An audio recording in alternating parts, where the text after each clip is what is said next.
तो आज मैं आपको इस वीडियो में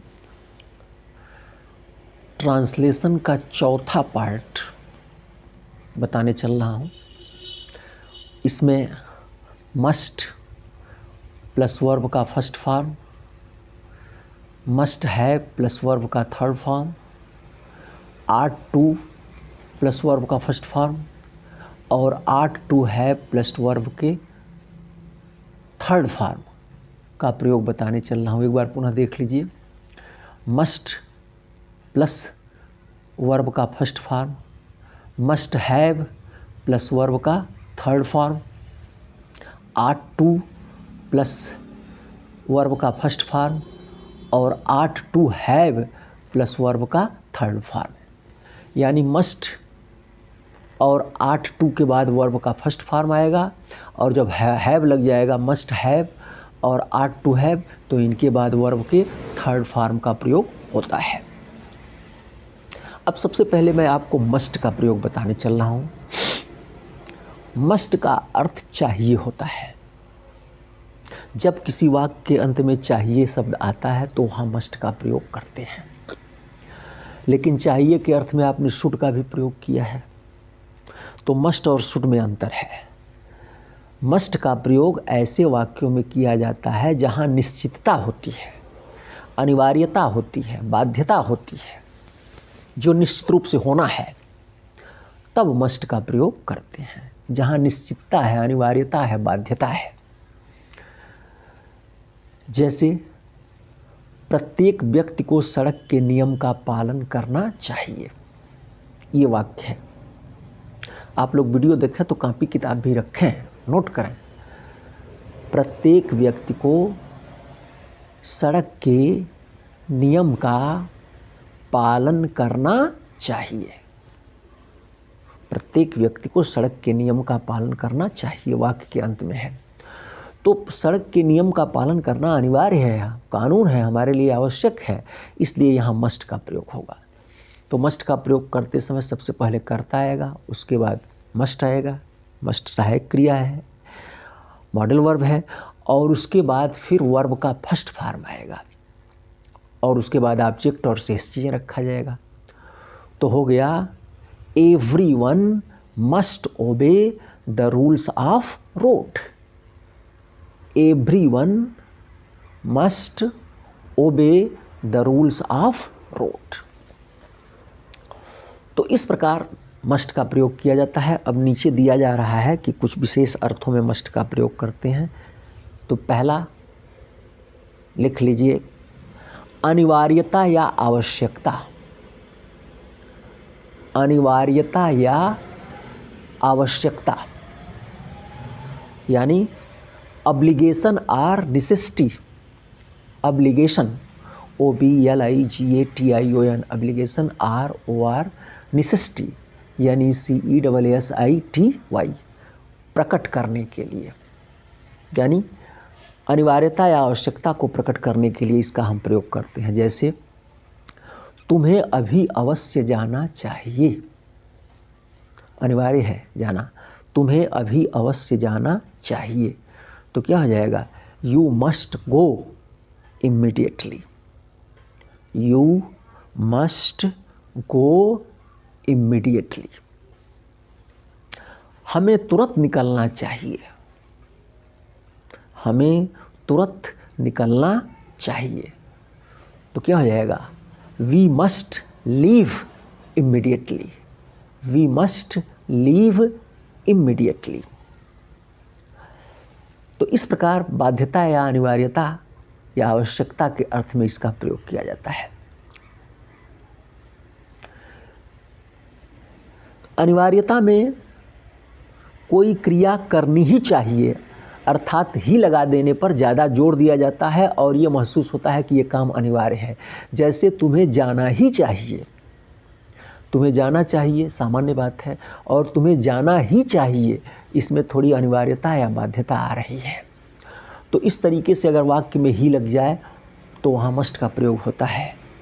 जैसे हमें टिकट लेकर ही यात्रा करना चाहिए, हमें टिकट लेकर ही यात्रा करना चाहिए। तो हो जाएगा we must travel with ticket. We must travel with ticket. आपको सत्य स्वीकार ही करना चाहिए, आपको सत्य स्वीकार ही करना चाहिए। बाध्यता है, दिखाई दे रही है, तो हो जाएगा you must accept the truth. You must accept the truth. अगर इसका निगेटिव बनाएंगे तो मस्ट के बाद नॉट लग जाएगा। जैसे तुम्हें इस प्रकार का व्यवहार नहीं करना चाहिए, तुम्हें इस प्रकार का व्यवहार नहीं करना चाहिए, तो हो जाएगा you must not behave like this. You must not behave like this. You must not behave like this. Negative हो गया।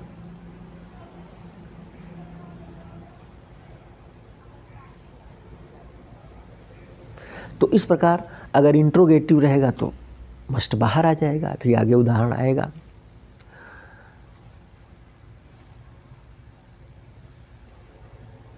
अनिवार्यता वाले वाक्य में के अंत में चाहिए नहीं भी हो सकता है। जैसे अनिवार्यता या बाध्यता वाला वाक्य है अगर, तो उसमें अब तक जो उदाहरण देखे हैं सब में चाहिए आया है, लेकिन यह कोई आवश्यक नहीं है कि चाहिए रहे। चाहिए नहीं भी रह सकता है और उसमें अनिवार्यता दिखाई देती है तो मस्ट का प्रयोग करते हैं। जैसे मुझे 7 से पहले यानी 7 बजे से पहले घर पहुंचना आवश्यक है। मुझे 7 बजे से पहले घर पहुंचना आवश्यक है। इसमें चाहिए नहीं आया है, लेकिन तब भी मस्ट का प्रयोग होगा। मुझे 7 से पहले घर पहुंचना आवश्यक है। I must reach home before 7 या before 7 o'clock। I must reach home before 7 यानी मुझे 7 बजे से पहले पहुंचना आवश्यक है। तुम्हें पहले धूम्रपान छोड़ना जरूरी है। तुम्हें पहले धूम्रपान छोड़ना जरूरी है। You must leave smoking. You must leave smoking यानी ये अनिवार्यता है। अगर इंट्रोगेटिव रहेगा, क्या से शुरू होगा, तो मस्ट बाहर आ जाएगा। जैसे क्या मुझे उसकी अनुमति लेनी है, लेनी ही चाहिए। क्या मुझे उसकी अनुमति लेनी ही चाहिए, तो क्या हो जाएगा must I take his permission.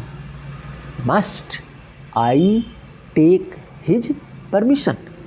क्या मुझे उसकी अनुमति लेनी ही चाहिए, तो क्या हो जाएगा must I take his permission. तो इस प्रकार अगर क्या से शुरू होगा तो हो जाएगा। अगर सब प्रश्नवाचक शब्द बीच में आ जाएगा तो उसकी अंग्रेजी पहले हो जाएगी। जैसे मुझे उसकी अनुमति क्यों लेनी ही चाहिए। मुझे क्यों उसकी अनुमति लेनी ही चाहिए, तो वाई पहले आ जाएगा। Why must I take his permission, तो ऐसे हो जाएगा। तो अनिवार्यता, आवश्यकता, बाध्यता के अर्थ में मस्ट का प्रयोग होता है। अब दूसरा है कल्पना, एजम्पशन। कल्पना, एजम्पशन प्रकट करने के लिए। तो जब कल्पना प्रकट करने के लिए आता है तो ऐसे वाक्यों में चाहिए नहीं होता है। चाहिए न होकर के बल्कि फ्यूचर टेंस हो जाता है, यानी वाक्य के अंत में होगा, होगे, होगी आ जाता है, गागेगी आ जाता है, जहाँ कल्पना किया गया रहता है। ऐसे वाक्यों में वाक्य के अंत में चाहिए नहीं होता है। ऐसे वाक्यों में होगा, होगे, होगी होता है, यानी फ्यूचर टेंस में होता है। जैसे वह एक नया मकान खरीदा है, वह अवश्य ही धनी होगा। तो वह अवश्य ही धनी होगा, यही प्रमुख वाक्य है। इसी में मस्ट का प्रयोग होगा, वह अवश्य ही धनी होगा। वह एक नया मकान खरीदा है, ये तो प्रेजेंट परफेक्ट टेंस है। He has bot a new house, वह अवश्य ही धनी होगा। He must be rich. He has bot a house full stop, he must be rich. वह एक नया मकान खरीदा है, वह अवश्य ही धनी होगा। उसने सुबह से कुछ नहीं खाया है, वह भूखा ही होगा। उसने सुबह से कुछ नहीं खाया है, वह भूखा होगा, निश्चित रूप से भूखा होगा। सुबह से कुछ नहीं खाया है तो निश्चित रूप से भूखा होगा। भले ही उसमें निश्चित नहीं लगाया गया, लेकिन निश्चित है। वह सुबह से कुछ नहीं खाया है, वह निश्चित रूप से भूखा होगा। ये वाक्य क्लियर है, लेकिन वह भूखा होगा बराबर क्या, वह निश्चित रूप से भूखा होगा।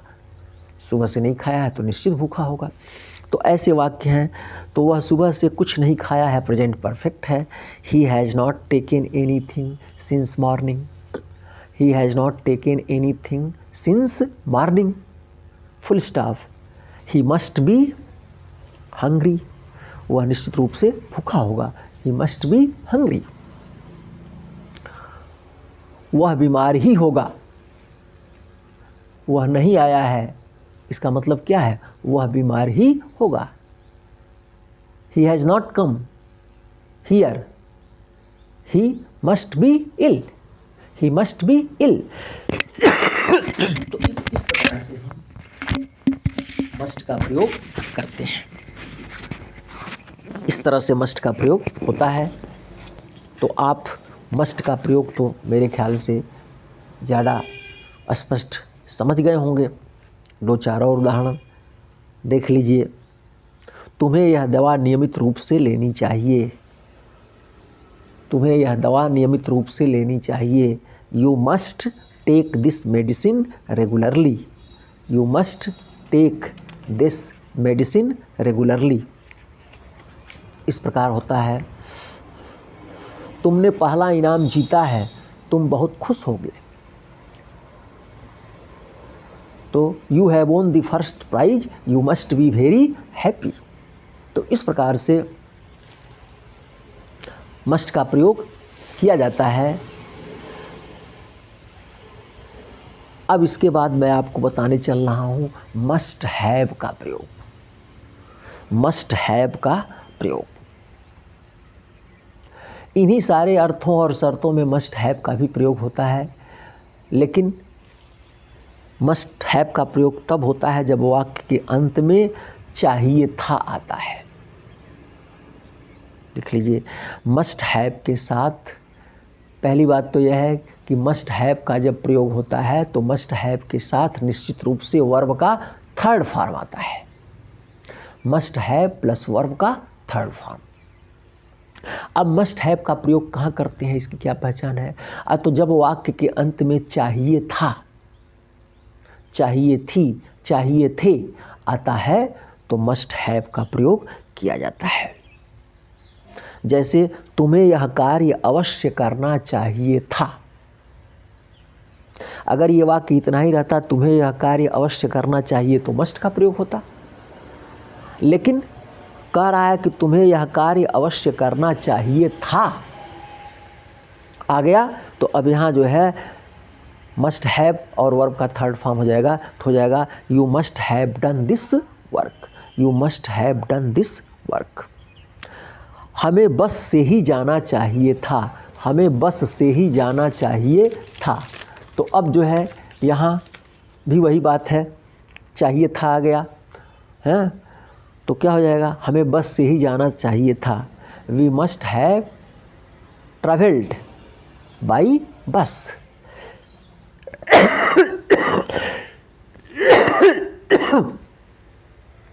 तो इस प्रकार मस्ट का प्रयोग होता है। अब इसके बाद आपको कभी कभी मस्ट का प्रयोग, मस्ट हैव का प्रयोग करते हैं और उसमें चाहिए था नहीं होता है, फ्यूचर परफेक्ट टेंस में होता है।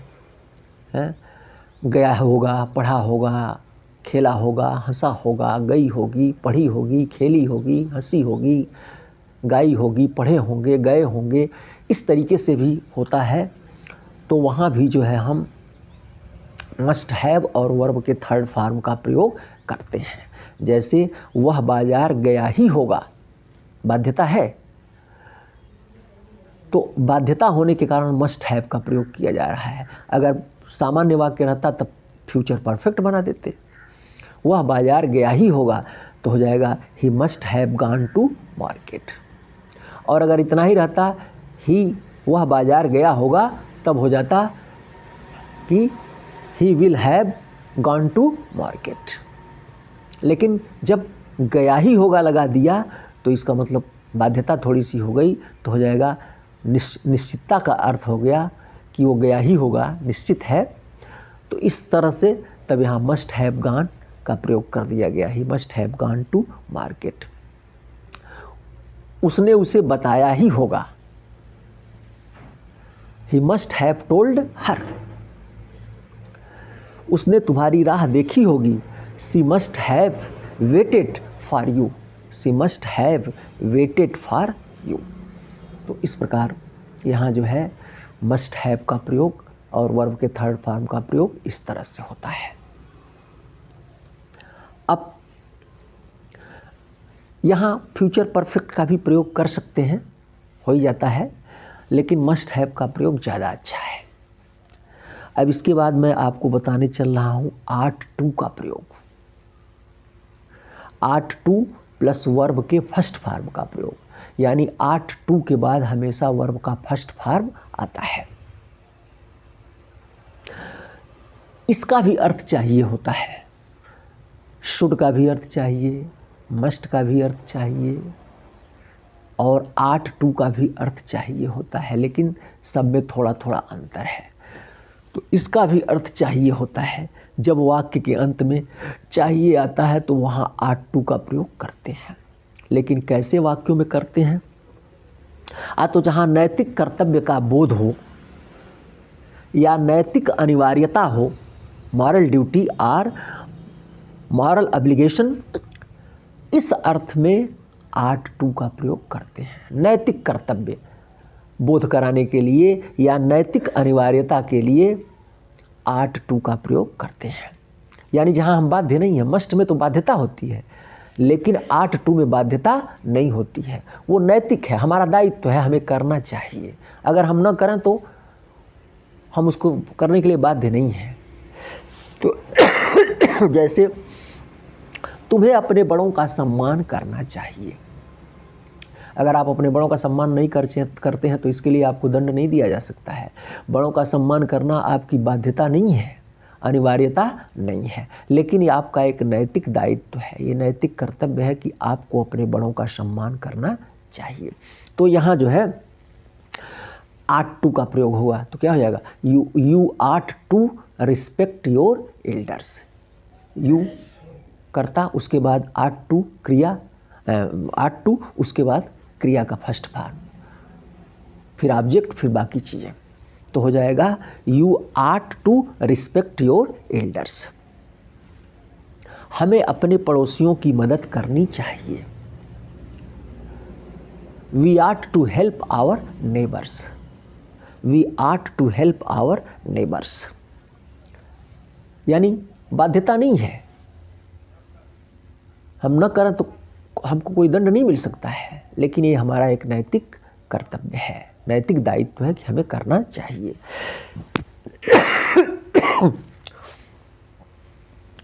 इसका प्रयोग एक अर्थ में और होता है, जैसे स्वाभाविक रूप से वैसा संभव है, यह दर्शाने के लिए भी आर्ट टू का प्रयोग होता है। जैसे कुछ ऐसे लक्षण हैं जिससे संभव है यही होना है, तो ऐसे अर्थ में हम आर्ट टू का प्रयोग करते हैं। जैसे उसे बलवान होना चाहिए, यानी हम उसकी शरीर और रीढ़ को देख करके अंदाज़ा लगा रहे हैं कि बलवान होना चाहिए, स्वाभाविक रूप से ऐसा संभव है होना चाहिए। तो ऐसे वाक्यों में भी आर्ट टू का प्रयोग करते हैं। तो हो जाएगा he ought be brave. He ought be brave, उसे बलवान होना चाहिए।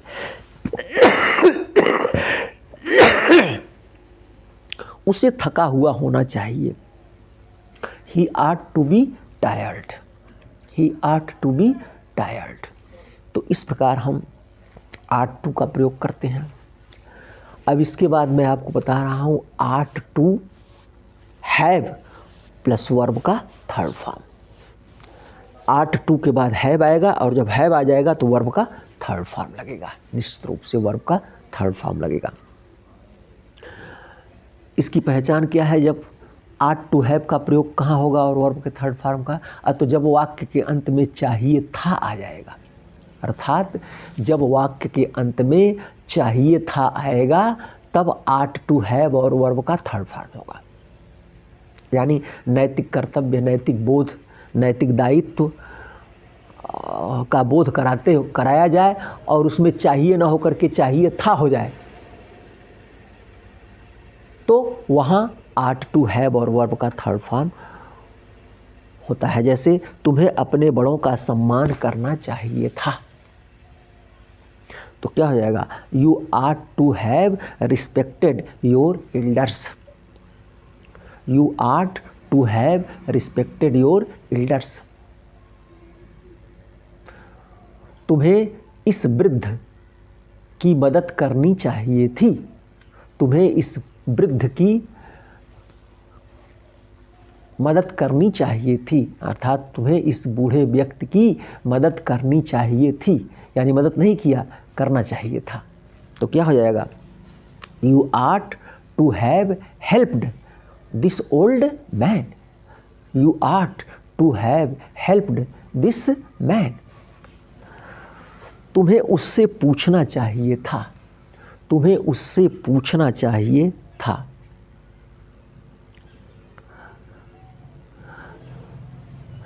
नहीं पूछा तो हो जाएगा You ought to have asked him. You ought to have asked him. तो इस प्रकार हमने आपको ought का प्रयोग बताया।